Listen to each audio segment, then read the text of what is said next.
Hello အားလုံးမင်္ဂလာပါဘူကျော်ဝဲနည်းပညာ YouTube channel ကနေပြီးတော့ကြိုဆိုလိုက်ပါတယ်ကျွန်တော်ဒီဗီဒီယိုသင်ခန်းစာထဲမှာပေါ့နော်ရှင်းပြပေးမယ့်သင်ခန်းစာကတော့ကွန်ပျူတာမှာလူတွေမသိတဲ့အချက်၅ချက်ကိုကျွန်တော်ဒီဗီဒီယိုသင်ခန်းစာဖိုင်လေးထဲမှာရှင်းပြပေးတော့မှာဖြစ်ပါတယ်ပထမဆုံးဒီသင်ခန်းစာကိုမစားတဲ့ခင်မှာကျွန်တော်တို့ရဲ့ဘူကျော်ဝဲနည်းပညာ YouTube channel ကို subscribe မလုပ်ရသေးဘူးဆိုရင် subscribe လေးလုပ်ထားပေးဖို့တောင်းဆိုပါတယ်ဒီ YouTube channel ကနေပြီးတော့တင်ပေးနေတဲ့သင်ခန်းစာလေးတွေကအကျိုးတစုံတစ်ခုရှိခဲ့မယ်ဆိုရင်တခြားသင်ငယ်ချင်းတွေကိုလည်းမျှဝေပေးဖို့တောင်းဆိုပါတယ်ခင်ဗျာကဲဒါဆိုရင်တော့ကျွန်တော်ကဒီဗီဒီယိုသင်ခန်းစာဖိုင်လေးထဲမှာ 5 most useful computer tricks ဆိုတဲ့ခေါင်းစဉ်လေးနဲ့ကျွန်တော်ရှင်းပြပေးတော့မယ် number 1ထဲမှာပေါ့နော် number 1မှာကြတော့ play video without any video player software in computerဆိုရပါတော့ကျွန်တော်တို့ဗီဒီယိုတစ်ပုဒ်ကို play မယ်ကွန်ပျူတာထဲမြင်သည့် player မှာမလိုအပ်ပဲဗီဒီယိုများနဲ့သရှင်းများအား browser တွေ play လုပ်ခြင်းပေါ့နော်အဲ့ဒါလေးကိုအရင်ဆုံးရှင်းပြမယ်ကျွန်တော်ဒီမှာ browser ရှိနေတယ်ဥပမာကိုယ့်ရဲ့ကွန်ပျူတာထဲမှာ VLC လည်းမရှိဘူးplayer တွေပေါ့နော်ကိုမှ player တွေplayer တွေမရှိဘူးပေါ့နော်အဲ့လို့ဆိုရင်ကျွန်တော်တို့ကနေပြီးတော့ဒီ browser ပေါ့နော်internet browser ကိုကပါ browser သုံးလဲကျွန်တော်ကြတော့ဒီMicrosoft Edge ပေါ့နော် Microsoft Edge browser ကိုသုံးတယ်ဆိုရင် Microsoft Edge browser မှာကျွန်တော်ကသရှင်းတွေနားထောင်မယ်ပေါ့နော်သရှင်းတွေနားထောင်မယ်ဆိုရင်ဥပမာဆိုရပါတော့ဒီသရှင်းလေးတစ်ပုဒ်နားထောင်မယ်ဆိုရင်အဲ့သရှင်းလေးကိုကျွန်တော်တို့ကဒီ browser နေရာမှာရှာပေးလိုက်ဒါဆိုရင်မသရှင်းနားထောင်လို့ရပြီပေါ့နော်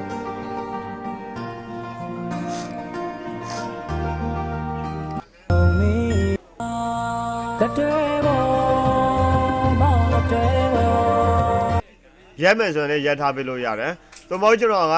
တခြားသရှင်းတွေကိုလည်းနားထောင်ရှင်တယ်။ဆိုရပါတော့ MP3 ပဲဖြစ်ဖြစ်ပေါ့နော်။ MP3 ဖိုင်ကိုဒီမှာတင်လိုက်မယ်။တင်လိုက်တဲ့အခါမှာကျွန်တော်တို့နားထောင်လို့ရတယ်။နော်။ကျွန်တော်ဒီမှာearphone နဲ့ချိန်ထားတဲ့အတွက်အတန်မထွက်တာပေါ့နော်။ဒါမျိုးလေးတွေပေါ့နော်။ကဲဒါကြတော့ပထမဆုံးအချက်နံပါတ်1ပေါ့နော်ပထမဆုံးအချက်နံပါတ်1ကိုကျွန်တော်ရှင်းပြတာဖြစ်ပါတယ် play video ကွန်ပျူတာထဲမင်းဒီ player မလိုအပ်ပဲမင်းဒီ player software မလိုအပ်ပဲဗီဒီယိုများနဲ့သရှင်းဖိုင်များအား browser တွေ play လုပ်ခြင်းပေါ့နော်နံပါတ်2ကြတော့ hi-fi hi-fi ပေါ့နော် hi-fi file တွေကိုfile နဲ့ folder တွေကိုဖြောက်တဲ့နည်းပေါ့နော်ကို high လို့တဲ့အရာတွေကို high and high ပြုလုပ်နည်းပေါ့နော်ဆိုရပါတော့ကျွန်တော်အားဒီနေရာမှာ folder တစ်ခုတည်ဆောက်လိုက်မယ်အဲ့မှာ ABC လို့ကျွန်တော်ရိုက်ထည့်လိုက်မယ်ပေါ့နော် ABC ဆိုတဲ့ file တစ် file ကိုကျွန်တော်ခေါ်လိုက်မယ်ပေါ့နော်ဖန်တီးလိုက်မယ် create လုပ်လိုက်မယ်ပေါ့နော်ပြီးရင်ဒီ file ကိုကျွန်တော်ကနေပြီးတော့ဖြောက်ထားရှင်တယ်နော်ဆိုရပါတော့ကျွန်တော်က right click ထောက်ပြီးတော့ properties ကိုဝင်တယ်hidden လုပ်လိုက်တယ် apply လုပ်လိုက်တယ် okay နေလိုက်တယ်နော် hidden လုပ်လိုက်တယ် apply လုပ်လိုက်တယ် okay လုပ်လိုက်တယ်ဆိုပေမဲ့ဒီ file ကပျောက်မတော့ဘူးအဲ့ဒါဘာလို့လဲဆိုတော့ကျွန်တော်ကဒီ control panel ပေါ့နော် control panel ကိုဝင်ပြီးတော့file explorer option တကယ်လို့ပေါ့နော်category ဖြစ်နေတယ်ဆိုရင်တော့ကျွန်တော်တို့ကဒီ category နေရာမှာ large icon ကိုရွေးပြီးတော့file explorer option ကိုထည့်ရွေးပြီးရင်ကျွန်တော်တို့ကအဲ့နေရာမှာfile explorer option ပေါ်လာပြီဆိုရင် view ထဲကိုဝင်ပြီးရင်don't show hidden files and folders and drives ကိုရွေးပြီးရင် apply နဲ့ okay နဲ့နော်ဒါဆိုရင်တော့ကျွန်တော်တို့ကအဲ့ဒီ file ကပျောက်သွားပြီပေါ့နော်အဲ့ file ပျောက်သွားပြီဆိုတော့သူအဲ့ဒီ file ကိုတစ်ခါထပ်ပြီးတော့ပြန်ဖော်ရှင်းတယ်ပေါ့နော်ပြန်ဖော်မယ်ဆိုရင်ဘယ်လိုလုပ်ရမလဲဆိုရင်ကျွန်တော်တို့ကဒီ control panel သွား control panel မှာ file explorer option ထဲကိုထပ်ဝင်file explorer option ထဲကိုရောက်တော့တဲ့အခါမှာ view ထဲကိုထပ်ဝင် view ထဲကနေပြီးတော့ကျွန်တော်ဟာ show hidden files and folders and drives ကိုရွေးပြီး apply လုပ် okay လုပ်ဒါဆိုရင်သူကဒီလိုမျိုးမိတ်လေးပေါ့နော်folder တခုရလာမှာဖြစ်ပါတယ်အဲ့ဒါကိုတခါကျွန်တော်တို့ကဒီလိုပုံစံမျိုးဒါဆိုရင်အကြည့်ပေါ့နော်ဒါဆိုရင်မိတ်လေးပေါ့နော်အဲ့ဒီမိတ်နေတဲ့ဟာကိုဒီလိုမျိုးကြည့်အောင်လုပ်ဖို့အတွက် right click ထောက်ပြီးတော့ properties ကိုထည့်ဝင်hidden ကိုအမှန်ရှိဖြုတ် apply လုပ် okay လုပ်ဒါဆိုရင်ဒီလိုပုံစံမျိုးရရှိတော့မှာဖြစ်ပါတယ်နော်ပုံမှန်အနေထားကိုရရှိတော့မှာဖြစ်ပါတယ်တကယ်လို့ကိုကအရေးကြီးတဲ့ file တွေကိုဖွက်ထားခြင်းနဲ့ဆိုရင်အဲ့ဒီနည်းလမ်းကိုသုံးပြီးတော့ဖွက်ထားလို့ရပါတယ်ကိုရဲ့ကွန်ပျူတာထက်မှာတခြားလူတွေမမြင်စေချင်တဲ့ file တွေကိုဖွက်တဲ့နည်းလမ်းလည်းဖြစ်ပါတယ်ခင်ဗျာကဲဒါကြတော့ train number 2ပေါ့နော် train number 3ကြတော့train number 3ကြတော့ shift key plus delete key ဖြစ်ပါတယ် shift key plus delete key shift key နဲ့ delete key ကဘာကိုလောက်တာလဲဆိုရပါတော့ကျွန်တော်တို့တွေဒါဒီမှာဆိုရင် recycle ပုံရှိမယ်ပေါ့နော် recycle အမိုက်ပုံရှိမယ်ဒီ abc ဆိုတဲ့ file တစ် file ကိုကျွန်တော်ကဖြတ်ချင်တယ် right click ထောက် delete လုပ်လိုက်တယ်delete လုပ်လိုက်တဲ့အခါမှာကြတော့ကျွန်တော်တို့ကနေပြီးတော့ဒီ recycle bin ထဲကိုရောက်တော့တယ်နော် recycle bin ထဲကိုရောက်တော့တယ်အဲ့ဒါကိုကျွန်တော်ကတခါတည်းအပြီးဖြတ်ရှင်တယ်ဆိုရင်တော့တခါပြန်ပြီးတော့ empty recycle bin ကိုနှိပ်ပေးရမှာဖြစ်ပါတယ်အကယ်၍ပေါ့နော်ကျွန်တော်တို့ကအကယ်၍ကျွန်တော်တို့ကနေပြီးတော့ဒီ properties ထဲကိုဝင်ဘာညာပြင်ခြင်းလဲဆိုရင်display delete confirmation delete confirmation dialog ပေါ့နော်display delete confirmation dialog ကိုapply လုပ်မယ် okay လုပ်မယ်ဆိုရပါတော့ကျွန်တော်ဒီမှာဒီ folder လေးတစ်ခုကိုခဲ့တာဆိုရင်တော့အခုကျွန်တော်တို့ကနေပြီးတော့ဒီ recycle bin ထဲကို open နဲ့လုပ်လိုက်တယ် open နဲ့လုပ်ပြီးတော့ဒီ abc ဆိုတဲ့ folder ကိုကျွန်တော်ပြန်လိုချင်တယ်ဆိုရင် right click ထောက် restore ပြန်လုပ်ဒါဆိုရင်ကျွန်တော်တို့ကနေပြီးတော့ဒီမှာ abc ဆိုတဲ့ file တစ် file အရင်ကျွန်တော်ဖြတ်လိုက်တဲ့ file ကကျွန်တော်ပြန်ယူလို့ရတာပေါ့နော်ကဲအကယ်၍ပေါ့နော်ဒီ abc ဆိုတဲ့ file ကိုကျွန်တော်ကအပြီးဖြတ်မယ်အပြီးကွန်ပျူတာထဲကနေအပြီးဖြတ်လိုက်မယ်ပေါ့နော်အဲ့လိုဆိုရင်ဘယ်လိုလုပ်အောင်မလဲဆိုရင် shift key ရယ် delete key ရယ်ကိုတွဲနှိပ်ပြီးတော့ဖြတ်ပေးရမှာဖြစ်ပါတယ်ဆိုရပါဆိုကျွန်တော်က abc ဆိုတဲ့ file ရယ်နောက်1 2 3ဆိုတဲ့ file ရယ်ဆိုပြီးတော့နှစ် file ရှိတယ်အဲ့ဒီကကျွန်တော်ဒီ abc ဆိုတဲ့ file ကိုအပြီးဖြတ်မယ်ပေါ့နော်ကွန်ပျူတာထဲကနေလုံးဝတစ်ခါတည်းအပြီးဖြတ်လိုက်မယ်မလိုချင်တော့ဘူးဆိုရင်တော့shift key ရယ် delete key ရယ်ကိုတွဲနှိပ်ပေးရမှာဖြစ်ပါတယ် shift key နဲ့ delete key နဲ့ကို shift key ကိုနှိပ်ထားပြီးတော့ delete key ကိုနှိပ်ပေးရမှာဖြစ်ပါတယ်ဒါ abc ဆိုတဲ့ file ကိုကျွန်တော်က shift key ကိုနှိပ်ထားပြီးတော့ delete ကိုနှိပ်လိုက်တယ်ဒါဆိုရင်အခုကျွန်တော်တို့အပီးဖြတ်တော့မှာလားအဲ့လိုမျိုးပေါ့နော် are you sure you want to permanently delete this folder ဒီ folder ကိုအပီးဖြတ်မလားမင်းပြင်မလို့ကျင်တော့ဘူးလားတကယ်လို့ဒီ file ကိုအပီးဖြတ်လိုက်လို့ရှိရင်မင်းမှာဥပမာအရေးကြီးတဲ့ file တွေကိုတင်ထားတယ်ဆိုရင်ပြန်ကြည့်ပါဆိုပြီးတော့delete folder ဆိုတဲ့ဘောက်လေးတစ်ပေါက်ပေါ့နော် confirmation ဘောက်လေးတစ်ပေါက်ထပ်ကြလာတယ်ကျွန်တော်ကဒီ folder ကိုမလိုအပ်တော့ဘူးအပြီးဖြတ်လိုက်မယ်ကျွန်တော်ကွန်ပျူတာထဲမှာလုံးဝမတွေးချင်တော့ဘူးပေါ့နော်အဲ့လိုဆိုရင်ဒီ yes ကိုနှိပ်ပေးလိုက်ဒါဆိုရင်တော့ကိုယ့်ရဲ့ကွန်ပျူတာထဲမှာရှာလို့မရတော့ဘူး recycle bin ထဲမှာလည်းမရှိတော့ဘူးကွန်ပျူတာထဲကနေပြီးတော့အပြီးသူ့ကိုဖြတ်လိုက်ဖြစ်ပါတယ်ဆိုရပါတော့တင်းတင်းသုံးကိုကျွန်တော်ဖြတ်ချင်တယ်ဆိုရင်တော့ဒီတင်းတင်းသုံးကိုဖြတ်ချင်တယ်ဆိုရင်တော့ keyboard ပေါ်က shift delete နဲ့မလုပ်ပေနဲ့ဖြတ်ရုံတသက်ပဲဖြတ်မယ်ဆိုရင်တော့ delete ကိုလုပ်လိုက်ပါဒီမှာ delete လုပ်မလားသူကမဲတယ်delete လုပ်မလားဆိုတာ delete folder တော့ delete folder ပဲဒါပေမဲ့ recycle bin ထဲကိုပို့မလားပေါ့နော်ပို့မယ်ဆိုရင်တော့ yes ပေါ့နောက်တကယ်လို့ဒီ recycle bin ထဲကနေပြန်လိုချင်တယ်ဆိုရင်တော့ကျွန်တော်တို့ကဒီ open folder ပြီးရင်ဒီ123ဆိုတဲ့ folder ကို right click ထောက် restore ပြန်လုပ်ရင်ပြန်ပြီးတော့ရလာမှာဖြစ်ပါတယ်အကယ်၍ပေါ့နော်အကယ်၍ကျွန်တော်တို့ကိုဒီ right click ထောက် properties ကိုနှိပ်တဲ့အခါမှာ display delete confirmation dialog ကိုမပေါ်စေချင်ဘူးဆိုရင်တော့သူ့ကိုအမှန်ရှိဖြုတ်လိုက် okay right click ထောက် delete လုပ်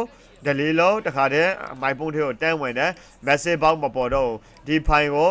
recycle bin ထဲကိုရွှေ့မလားဒီ file ကို အပီးဖြတ်မလားဆိုပြီးတော့မမဲတော့ဘူးကျွန်တော်တို့တခါတည်းသူကျွန်တော် comment ပေးလိုက်တာနဲ့သူကအလုပ်လုပ်တော့ဖြစ်ပါတယ်ကဲဒါဆိုရင်တော့ကျွန်တော်တို့ကနေပြီးတော့ဒီ recycle bin ထဲမှာရောက်နေတဲ့အမိုက်တွေကိုအပီးပြန်ဖြတ်ရှင်တယ်ဆိုရင်တော့ regularly ထောက်ပြီးတော့ empty recycle bin ဆိုပြီးတော့လုပ်ပေးရတယ်ဆိုလိုချင်တာကအင်တိမ်မှာကျွန်တော်တို့အမိုက်တွေရှိတယ်အဲ့ဒီအမိုက်ကိုတခါတည်းအမိုက်ပုံသေးကိုတောထဲတဲ့ပုံစံမျိုးနဲ့ကျွန်တော်တို့ကအမိုက်ပုံသေးကိုမထည့်ပင်နဲ့အပြင်ရက်ကွက်ထဲမှာရှိနေတဲ့အမိုက်ပုံသေးကိုတောပြီးတော့မထည့်ပင်နဲ့ပေါ့နော်ကိုယ်အိမ်မှာအိတ်လေးနဲ့နေပြီးတော့ထေးထားတဲ့ပုံစံမျိုးကိုကျွန်တော်တို့ကဘာလုပ်တယ်လို့ခေါ်တယ်ဆိုတော့ delete လုပ်တယ်လို့ခေါ်တယ် regularly ထောက် delete လုပ်တယ်လို့ခေါ်တယ်ပေါ့နော်တကယ်လို့ကိုယ်မှာအရေးကြီးတဲ့ဖိုင်တွေ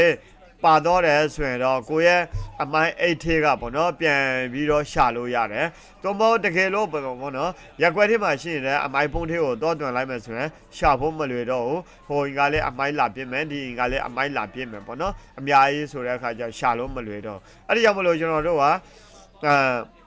ဒါတီးထားတာတော့ကောင်းတာပေါ့နော်။ဒါပေမဲ့များသောအားဖြင့်ဒီ shift key နဲ့ delete key ကိုတွဲလို့မနေမီးစင်နဲ့ပေါ့နော်တွဲလို့နှိုက်လိုက်မိလို့ရှိရင်အရေးကြီးတဲ့ဖိုင်တွေပါသွားလို့ရှိရင်ကိုနင်းနာတော့မှာပေါ့နော်အဲ့ဒါကြောင့်မလို့ဖြတ်တဲ့အခါမှာ delete key ကိုပဲရိုးရိုးဖြတ်ပါပေါ့နော် regularly တောက် delete ပဲရိုးရိုးဖြတ်ပါ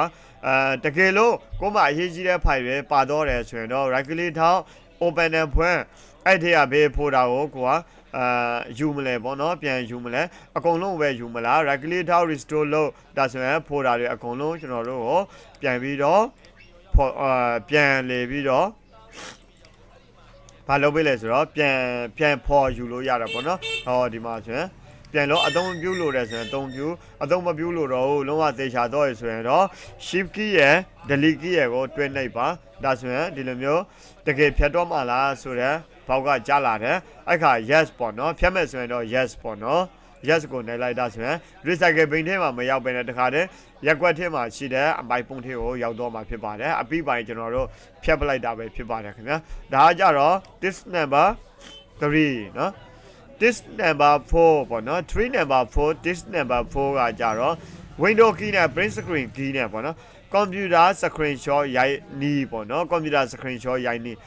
ကွန်ပျူတာမှာကျွန်တော်တို့ရဲ့ screen shot ရိုက်တဲ့အခါမှာ window key နဲ့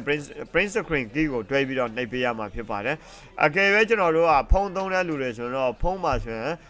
screen shot ရိုက်မယ်ဆိုရင်လွယ်တယ်လက်သုံးချောင်းနဲ့ဖုန်း screen ကိုဆွဲချလိုက်လို့ရှိရင်ဒါဆိုရင်ဖုန်း screen ကိုဖုန်း print screen နေတာ screen shot ရိုက်တာပေါ့နော်ကွန်ပျူတာမှာလည်းဒီတိုင်းပဲ screen shot ရိုက်တဲ့အခါမှာကြတော့ window key နဲ့ print screen key နဲ့တွဲပြီးတော့နှိပ်လိုက်လို့ရှိရင် computer screenshot ရိုက်လို့ရတာပေါ့နော်ကဲဒါဆိုရင်ကျွန်တော်ကဒီ find most useful computer tools ကိုနေပြီးတော့ screenshot ရိုက်ရှင်တယ်ဆိုရင်တော့keyboard ပေါ်မှာရှိတဲ့ window key ပေါ့နော်ဆိုရပါတော့ကျွန်တော်ဟာဒီ keyboard ပေါ်က window key နဲ့window key နဲ့ print screen ဆိုတာprint screen ဆိုတဲ့ key ကိုတွဲနှိပ်လိုက်ပါမယ် print screenဒါဆိုရင် screenshot ရိုက်ပြီးသွားရင် screenshot ရိုက်လိုက်တဲ့အခါကျတော့ကျွန်တော်တို့ကဘယ်နေရာမှာတော့ကြည့်ရမလဲဆိုရင်ကွန်ပျူတာထဲကိုဝင်ပြီးရင်picture ထဲကိုထပ်ဝင် picture ထဲကိုထပ်ဝင်ပြီးရင် screenshot ဆိုတဲ့folder ထဲကိုတော့ဝင်အဲ့လိုဆိုရင်ကျွန်တော်တို့အခုနက screenshot ရိုက်လိုက်တဲ့find most useful computer tree ဆိုတဲ့file ကိုပုံကိုတွေ့ရမှာဖြစ်ပါတယ်ခင်ဗျာကဲဒါဆိုရင်တော့အခုကျွန်တော်ကနေပြီးတော့ window key နဲ့ print screen key ကိုအသုံးပြုထားပြီပေါ့နော် window key နဲ့ print screen key ကိုကျွန်တော်တို့ကတွဲနှိုက်လိုက်မယ်ဆိုရင်တော့ computer မှာ screenshot ရိုက်တဲ့နည်းလမ်းလေးဖြစ်ပါတယ်ဒါဆိုရင်နံပါတ် tips number 5 ကကြတော့ order key နဲ့ tab key ကိုတွဲပြီးတော့နှိပ်ရတာပေါ့နော် order key ရ tab key ရကိုအသုံးပြုလွယ်တဲ့ software ရွေးချယ်ခြင်းလို့ကျွန်တော်နာမည်ပေးထားတယ်ဆိုရပါတော့ကျွန်တော်တို့ကနေပြီးတော့ဒီနေရာမှာဥပမာကျွန်တော်က notepad ကိုလည်းဖွင့်ထားမယ်ကျွန်တော် keyboard ကိုလည်းဖွင့်ထားမယ်ပေါ့နော်keyboard ကကြတော့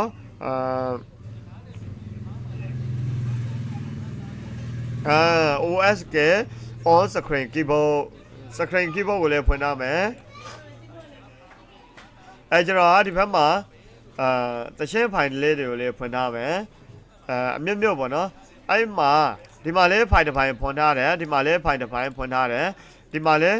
ဖိုင်တစ်ဖိုင်ဖွင့်ထားတယ်ဒီဘက်မှာလေးဖိုင်တစ်ဖိုင်ဖွင့်ထားတယ်ဒီဘက်မှာလေးဖိုင်တစ်ဖိုင်ဖွင့်ထားတယ်အဲ့လိုမျိုးဖွင့်ထားတဲ့အခါမှာကျွန်တော်ကနေပြီးတော့ဒီ order key နဲ့ tab key ကိုတွဲပြီးတော့ကိုအသုံးပြုလို့ရတဲ့ folder ထဲကိုဝင်လို့ရတယ်ပေါ့နော်ဆိုရပါဆိုကျွန်တော်တို့ကနေပြီးတော့ဒီအခုဆိုရင်တော့ file most useful computer tool ဆိုတဲ့ဒီ software ကိုဖွင့်ထားတယ်အဲ့ဒီကနေပြီးတော့ကျွန်တော်နောက်တစ်နေရာကိုတောချင်တယ်ဆိုတဲ့အခါကျတော့ order key ရဲ့ tab key ကိုတွဲနှိပ်ပေးရတယ်ဥပမာကျွန်တော်ကအခုဆိုရင်ဒီနေရာရောက်နေတယ်ပေါ့နော်အဲ့နေရာရောက်နေတဲ့အခါကျတော့ on screen keyboard ပေါ့နော်ဒီနေရာလေးကိုကျွန်တော်လွှတ်လိုက်တဲ့အခါမှာကျတော့ဒါလေးပေါ်လာမယ်ပြီးရင်နောက်ထပ်ဒီနေရာကနေပြီးတော့နောက်တစ်နေရာတောချင်တယ်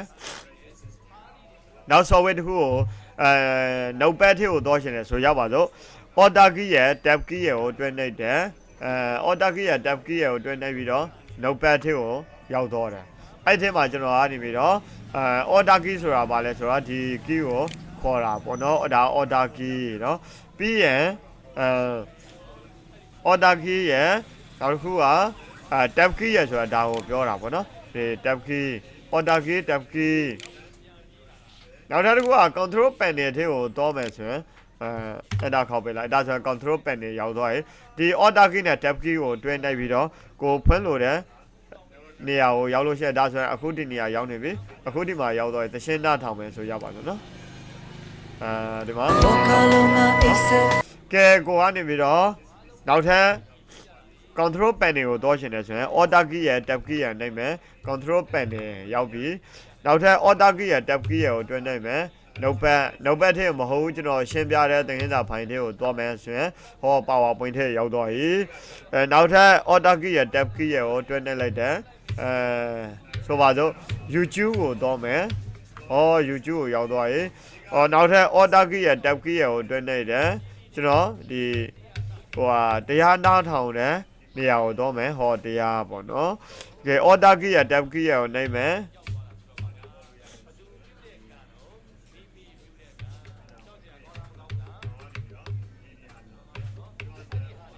သင်ခန်းစာရှင်းပြတဲ့ PowerPoint ထဲကိုဝင်တော့မယ်ဒါမျိုးလေးပေါ့နော်ဒါဆိုရင်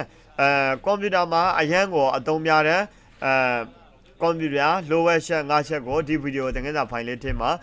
ရှင်းပြပေးတော့တာဖြစ်ပါတယ်ဒီသင်ခန်းစာကလွယ်တယ်ဆိုပေမဲ့တချို့သောအခုမှကွန်ပျူတာကိုလေ့လာတဲ့